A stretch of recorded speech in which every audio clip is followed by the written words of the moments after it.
और शैतान आपको रोकना चाहेगा, आपका शरीर दिखाकर, फाइनेंशियल कंडीशन दिखाकर, टेंशन दिखाकर। लेकिन आपको याद रखना है कि परमेश्वर जिसने आपको सुसमाचार सुनाने के लिए भेजा है वो सब चीजों का ध्यान रखेगा। आमीन ऊंचे वाला चाहिए चर्च। हालेलुया। बाइबल में लिखा है कि जब प्रभु आज्ञा देता है तो सुसमाचार सुनाने वालियों की बड़ी सेना हो जाती है। वालियों के लिखा, बहनों के लिए लिखा है। आप ज्यादा सुनाएंगी सुसमाचार, मेरे को मालूम है। मैं सच कह रहा हूं, मैं कोई बात आपका मुंह देख के नहीं कह रहा हूं। वचन में लिखा है सबसे पहले सुसमाचार प्रचार यीशु मसीह के जी उठने के बाद औरतों ने किया था, औरत ने किया था। वो समय आ चुका है जब आप प्रीच करेंगे, सुसमाचार को लेके जाएंगे और अपनी लाइफ को अपनी आंखों के सामने बदलता हुआ, पूरी रीति के साथ टर्न अराउंड लेता हुआ देखेंगे। आमीन ऊंचे वाला चाहिए चर्च। अपने हाथों को उठाओ इस पंफलेट के साथ, ऊंची आवाज में खुदावन से बात करो और कहो, पिता इन पंफलेट्स को अनॉइंट कर, जब मैंने लेके जाऊं तेरे सुसमाचार के साथ, तो ये कोई भी सेम ना रहे जो इसको सुने। तेरी आग मेरे जीवन पे आए, इन पंफलेट्स पे आए। मांगेंगे अपने हाथों को उठा के प्रार्थना करते हुए गैर भाषाओं में।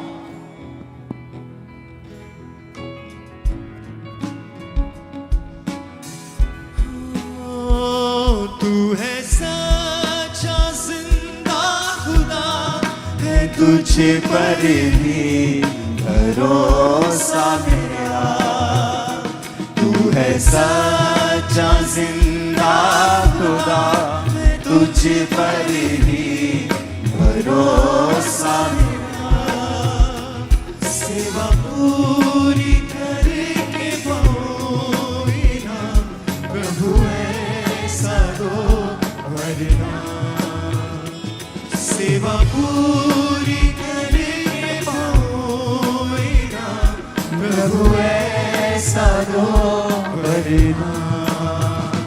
धन्यवाद के साथ स्तुति गाऊंगा, ऐ यीशु मेरे खुदा। उपकार तेरे बेशुमार, कोटि कोटि स्तुति धन्यवाद। धन्यवाद के साथ स्तुति गाऊंगा, ऐ यीशु मेरे खुदा। उपकार तेरे हैं बेशुमार, कोटि कोटि स्तुति धन्यवाद। उठाओ हाथों को, थैंक यू जीसस। आज से ये पंफलेट लेके आप जहां भी जाएं, ले जाने वाले पांव मुबारक हों, देने वाले हाथ मुबारक हों। जो इसको ले वो भी मुबारक हो और परमेश्वर के वचनों को सुने और समझे। मैं घोषणा करता हूं, आप, आपका परिवार, आपका फाइनेंस सुसमाचार को देने के द्वारा छुटकारा पाएंगे इसी महीने यीशु मसीह के सामर्थ्य नाम। और ये छुटकारा आपका हिस्सा रहेगा। आमीन ऊंचा, ये आशीष हमारी है। अपने घुटनों के बाहर आओ। तू है सच्चा जिंदा खुदा, तुझे पर ही भरोसा मेरा। तू है सच्चा जिंदा खुदा, तुझे पर ही भरोसा मेरा। सेवा पूरी करके पाऊंगा, प्रभु ऐसा दो। अपने घुटनों पे आके खुदावन से बात करो। परमेश्वर, जो कुछ आज मैं सुनूंगा फलों को लेके आऊंगा। वो वचन हो, गवाहियां हो, मैं फलों को लेके आऊंगा। मांगो ऊंची आवाज में अपने हाथों को उठा के। धन्यवाद के साथ स्तुति है यीशु मेरे खुदा। उपकार तेरे बेशुमार, कोटि कोटि स्तुति धन्यवाद। योग्यता से बढ़ के दिया है अपनी दया से तूने मुझे। योग्यता से बढ़ के दिया है अपनी दया से तूने मुझे। मांगने से ज्यादा मिला मुझे, आभारी हूँ प्रभु मैं। मांगने से ज्यादा मिला मुझे, आभारी हूँ प्रभु मैं। ओ धन्यवाद के साथ स्तुति गाऊं। अपनी बाइबल को उठाओ, बोलो जो कुछ आज मैं सुनूंगा मैं फलों को लेके आऊं।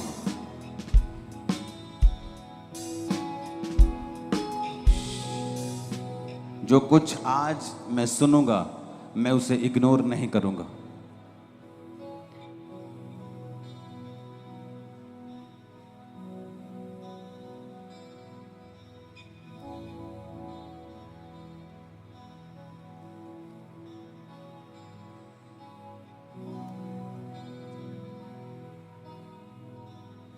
तू है सच्चा जिंदा खुदा,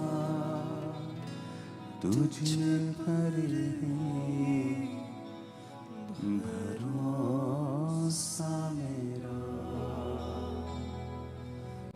तू है सच्चा जिंदा खुदा, तुझ पर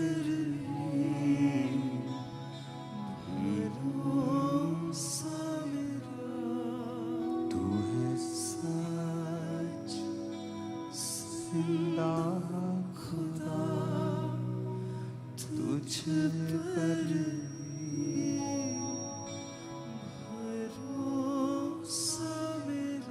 जो कुछ आज मैं सुनूंगा मैं फलों को लेके आऊंगा। ऊंची आवाज से मांगो परमेश्वर से।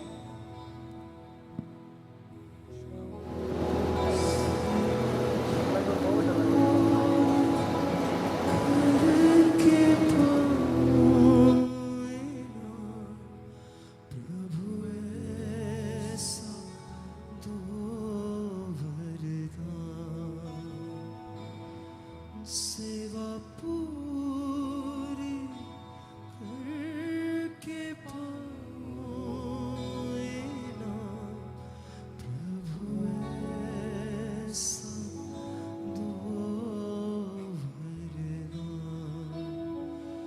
हो धन्यवाद के साथ स्तुति गाऊंगा हे मेरे खुदा।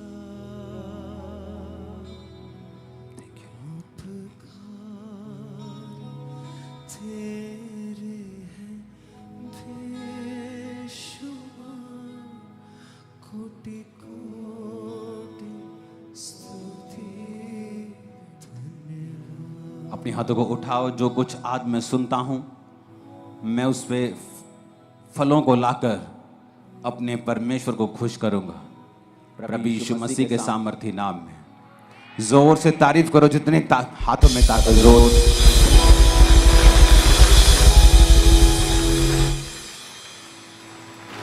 लूका 6 उसकी 12 और 13 आयत को हम पढ़ेंगे। उसमें लिखा है कि उन दिनों में वह पहाड़ पर प्रार्थना करने के लिए गया और परमेश्वर से प्रार्थना करने में सारी रात बिताई। जब दिन हुआ तो उसने अपने चेलों को बुलाकर उनमें से 12 चुन लिए और उनको प्रेरित कहा। बाइबल कहती है प्रभु यीशु मसीह ने सारी रात प्रार्थना की। पहाड़ पर प्रार्थना करने के लिए गए और सारी रात प्रार्थना करते रहे, क्योंकि दिन को परमेश्वर को चेलों को चुनना था। पीछे आवाज आ रही है, सबको अपने हाथों को हिलाओ पीछे लास्ट तक। तो एक इंपॉर्टेंट काम परमेश्वर ने करना था। परमेश्वर ये नहीं चाहते थे कि वो चर्च को, कलीसिया को, लोगों को क्योंकि प्रभु जानते थे कि उनका एक लिमिटेड टाइम है जो उन्होंने जीना है और उसके बाद क्रूस पर चढ़ना है, मरना है और फिर तीसरे दिन मुर्दों में से जी उठना है, फिर 40 दिन प्रीच करना है और उसके बाद 41वें दिन स्वर्ग पे चले जाना है और फिर उसने लेने आना है। ये परमेश्वर को मालूम था। तो परमेश्वर जानते थे कि उसके जाने के बाद वो चेले काम करेंगे जिन्होंने परमेश्वर से सीखा है। इसलिए अगर आप बाइबल को ध्यान से पढ़ेंगे तो परमेश्वर ने कुछ महीने ही लोगों के साथ उनको चंगा करते हुए और उनको प्रीच करते हुए बिताए। कुछ लोग 34 दिन कहते हैं, हम 2 महीने भी लगा लें। और बाकी के 3.5 साल उसने चेलों को ट्रेंड करने के लिए, चेलों को सिखाने के लिए बिताए, क्योंकि परमेश्वर ये जानते थे कि अब ये मेरा सुसमाचार चेले आके लेके जाएंगे। तो परमेश्वर ये जानते थे कि मैं चर्च को कमजोर लीडर ना दूं, डाइवर्टेड लीडर ना दे दूं, शारीरिक अगुवे ना दे दूं, गलत अगुवे ना दे दूं। तो परमेश्वर ने अपने डिसीजन को सही करने के लिए सारी रात प्रार्थना की। लेकिन आज का विश्वासी जब पता है कि सुबह एक बड़ी अच्छी डील करने के लिए जाना है, रात को वो मोबाइल पे लगा होता है और 2 बजे व्हाट्सएप चला के, फेसबुक चला के, सारे दोस्तों को इंस्टाग्राम पे चेक करके फिर वो सोता है और फिर लाइफ में गलतियां करता है और फिर इल्जाम दूसरों पे डालता है, यार ये बंदा गलत मिल गया लाइफ, यार मेरा पार्टनर गलत मिल गया, बिजनेस पार्टनर सही नहीं मिलिया मैनू, यार मैनू उन्हें धोखा दे दिता। जीसस जानते थे कि अपना फेलियर किसी के ऊपर डालने के बजाय ये अच्छा है कि मैं सारी रात परमेश्वर से प्रार्थना करूं और परमेश्वर से अगुवाई को मांगूं और अपने डिसीजंस के ऊपर परमेश्वर की अगुवाई को लूं ताकि मैं कोई भी गलती ना करूं। हालांकि उन 12 चेलों में से एक व्यक्ति शैतान था, यहूदा इस्करियोती, लेकिन वो भी परमेश्वर की इच्छा के नीचे ही था कि उसका चेला ही उसे पकड़वाएगा, उसका प्रेम करने वाला, उसको चुंबन देने वाला, किस करने वाला चेला ही उसे पकड़वाएगा। लेकिन आज कितने विश्वासी हैं जो अपनी लाइफ के इंपॉर्टेंट डिसीजंस लेने हो तो वो प्रार्थना के साथ जाते हैं। आपके बच्चों को कौन से स्कूल में डालना है, ये प्रार्थना का विषय है। आपको किस जगह पर कैसे सेवकाई करनी है, प्रार्थना का विषय है। इस सेवकाई को करने से पहले, इस सेवकाई को शुरू करने से पहले मैं लंबी लंबी रातों प्रार्थनाओं में रहा हूं कि मुझे किस तरह से शुरुआत करनी है, कहां करनी है, मुझे कुछ मालूम नहीं था। बाइबल कहती है प्रार्थना छुटकारे को लेके आती है, लेकिन आज कितने विश्वासी हैं जो प्रार्थना करते हैं। अक्टूबर महीना एक बहुत स्पिरिचुअल महीना है और सबसे इंपॉर्टेंट महीनों में एक है आप लोगों के लिए। मैं आपको बता रहा हूं स्पिरिचुअली।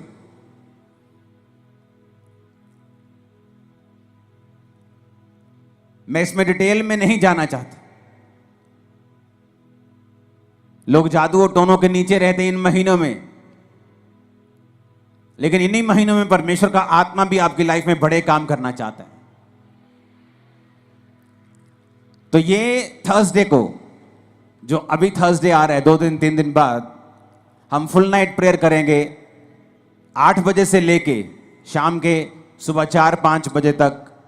इस थर्सडे मैं यहीं पे हूंगा आपके बीच में।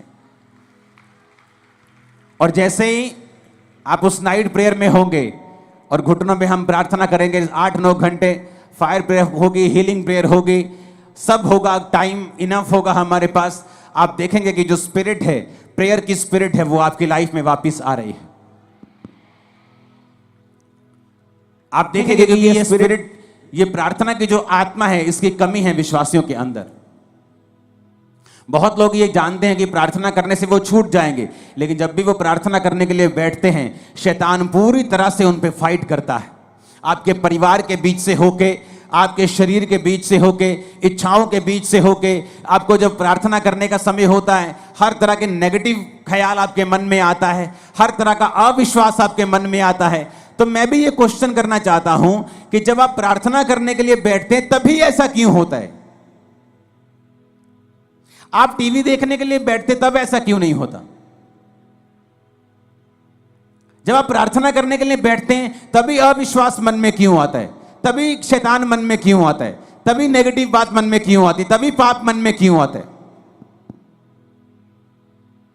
इस गधे को समझाओ थोड़ा। अगर इशारा एक बार समझ नहीं आया तो तुम गधे हो, अगर एक बार में समझ आ गया तो तुम समझदार हो। ऊंची आवाज में हालेलुया बोलो जरा। मैंने एक क्वेश्चन किया आपसे, मैंने कहा अगर आप लोगों को प्रार्थना करने के टाइम पे ही शैतान तंग करता है तो ऐसा क्यों है? क्योंकि शैतान को मालूम है प्रेयर में छुटकारा है। उसको पता है कि प्रेयर के द्वारा ही आप अगले लेवल तक जा सकते हो। उसको पता है कि प्रेयर के द्वारा ही आप ऐसे डिसीजन ले सकते हो जो आप अपने दिमाग से कभी नहीं ले पा रहे थे। क्योंकि उसको पता है कि जब आप प्रेयर करेंगे तो परमेश्वर आपकी स्पिरिट में आपकी अगुवाई करेगा। झट से आपको अंदर एक लाइट की तरह जगता है, जैसे लाइट जगती है ना एकदम कमरे में, वो मोमेंट एक लाइट की तरह होता है। जस्ट आपकी स्पिरिट में ऐसे आता है लाइट की तरह, और आपको मालूम होता है कि परमेश्वर ने आपसे बात की है।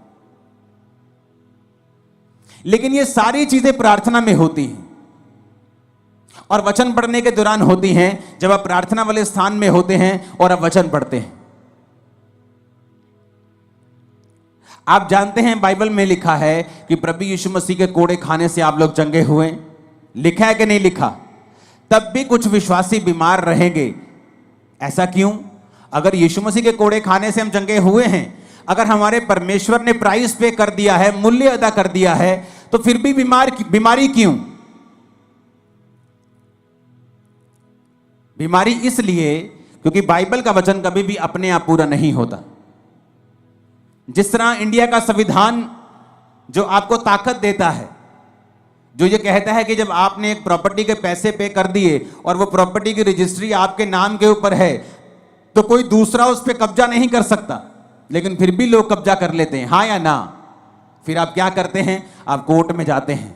आप कोर्ट में जाके बोलते हैं जज साहब को, जज साहब आपके संविधान में लिखा है कि ऐसा ऐसा ऐसा लॉ है, इस लॉ के मुताबिक ये मैं इस प्रॉपर्टी का मालिक हूं, कागज मेरे नाम पे हैं। तो वो जज डिसीजन देता है, जब सब कुछ जांच परख लेता है कि उस बंदे को बाहर निकाला जाए।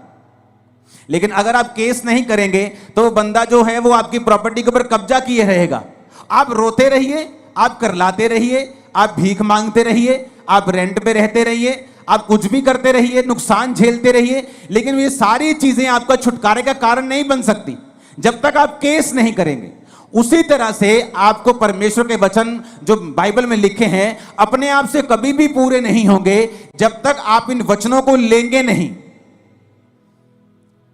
जब 2005 में बीमार था, जब मैंने आपको अपनी बाइबल, पहली बाइबल दिखाई थी, तो वो कहीं कहीं से काली है, कहीं कहीं से वो येलो है। क्यों? क्योंकि मेरे सिर पे जब मेरे को मेंटली अपसेट के अटैक होते थे तो बहुत सारा अनॉइंटिंग ऑयल मेरे सिर पे लगा रहता था। तो जब वचन मेरे सामने आता था, जहां हीलिंग होती थी, जहां कुछ छुटकारे का वचन होता था, तो मुझे रोना आता था और मैं बाइबल को पकड़ के ऐसे सिर पे लगाता था, वो तेल लगता था पेपर्स के ऊपर, वो काले हो जाते थे।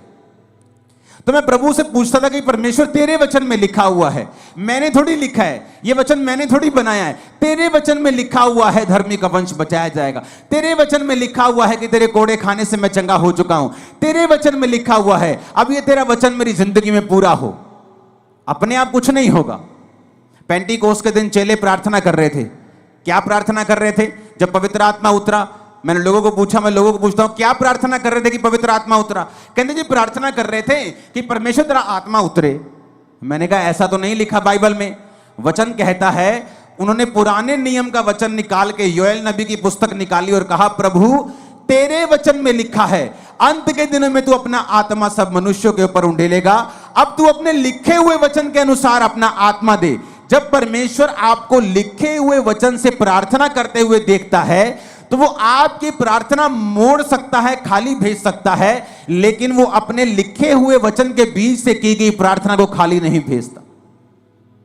सबको जय मसीह की। मैं जतिन बब्बर और आप देख रहे हैं मसीह परिवार चैनल। जैसे कि आप सब जानते हैं कि मैं इस चैनल पे प्रभु के अलग अलग दासों की वीडियोस डालता हूं। तो अगर आपको हमारा चैनल अच्छा लगता है तो आप इस चैनल को ज़्यादा से ज़्यादा सब्सक्राइब जरूर करें, ताकि आप प्रभु के वचन को सुन सके। वीडियोस को ज़्यादा से ज़्यादा शेयर करें, ताकि जिन लोगों तक वचन नहीं पहुंचा उन तक भी वचन पहुंच सके।